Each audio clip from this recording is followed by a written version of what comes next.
So we're going to be talking a little bit about an upcoming consortium, choral consortium that we're putting together. This is going to be a long-term 2-year project. We're going to be writing a major work called Mass for the Unarmed Child.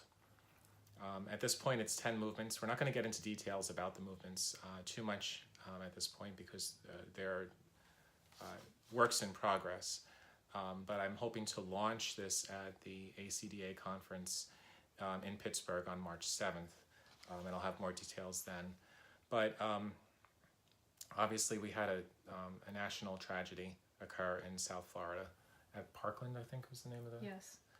And, you know, when it happened, actually, all my TVs and media went off, and I thought that I'd be able to get through it by just not listening to the news and, you know, and being able to shut down internally, emotionally, so that it didn't affect me because it hurts. And it didn't work, you know. I think that all those feelings, you know, it happened, and all those feelings that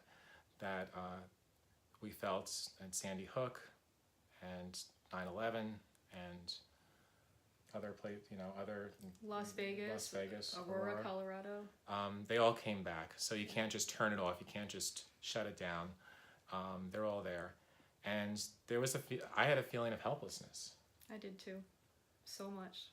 You know, and I think that's what and I bet a lot of people that are going to watch this also just feel that sense of helplessness. Although, you know, since that time, there's been a lot of activism going on, and it's a great feeling to see, you know, people speak out and the young kids speak out. Oh my gosh, yes. It's a beautiful thing.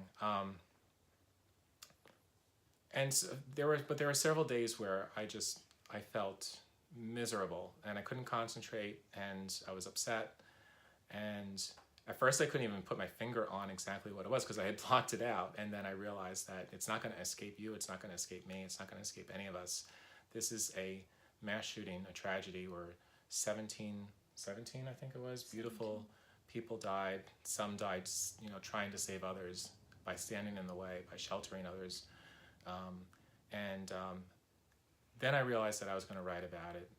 Similar to what happened actually after 9/11. Where just this horrible spiraling going on, and then once I realized I was going to write about it, though it took a long time to get to that point with 9/11, took a couple of years actually. But now that I know that I'm going to be writing about it, I feel like I'm doing something. And so this Mass for the Unarmed Child at this point is going to be 10 movements. But we, Chantal and I have been talking. This is Chantal, by the way. Did I say that in the video yet? I think so. This is Chantal. Chantal's an author and a friend, and we've been collaborating together on a few projects. And this one is very deep for both of us and has a lot of meaning. And so this is the Mass for the Unarmed Child, which we're going to be launching very soon in the next couple of weeks. Is there anything you want to add to?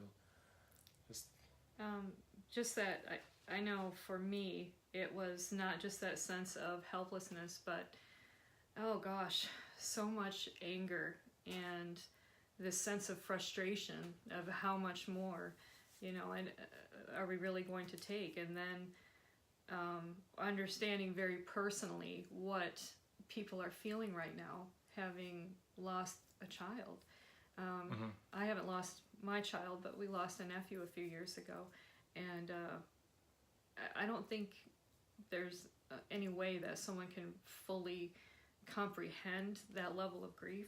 No. So for me, it was a sense of like I wanted to do something, but I didn't know what shape that would take. And then Michael contacted me and said maybe we could do something with this. And having worked on a few things before, I just feel like this is a time when whatever gifts you have in you that you can present now and bring to the table to do something, I think we're being called to do that. And so for me, it's a very, very powerful. Yeah, absolutely. And I think like what you said about feeling the anger and feeling, what was the other thing you said right Frustration. after? Frustration. that's going to come out in the Mass for the Unarmed Child, because these are feelings that I think we all have gone through. You know, we have ideas in mind. This is going to also, it's going to actually, we're going to utilize a lot of different musical styles for this. And actually we were talking about that before, and you really liked that idea. I do, because I think that that's the most quintessential American thing to do. We are a place with so many different musical styles, and we have our own evolving musical history here with so many different genres, and I love that we're going to combine all of that, and I hope that this will be a voice for many people. Yeah, and this is something that gun violence has affected all communities. You Yes. know, Yes. it hasn't just affected one or two different types of communities. It's affected all communities. So I hope that, you know, it is our hope that this Mass speaks to all people. Yeah. So that's, yeah. So anyway, so this is the Mass for the Unarmed Child, and it's going to be for chorus and orchestra, and it will be launched. The consortium will be starting to recruit choirs for state premieres. It's going to be one choir per state, by the way, is the way we're going to organize this. Yes. So that one choir per state is going to be giving a state premiere at the Mass for the Unarmed Child.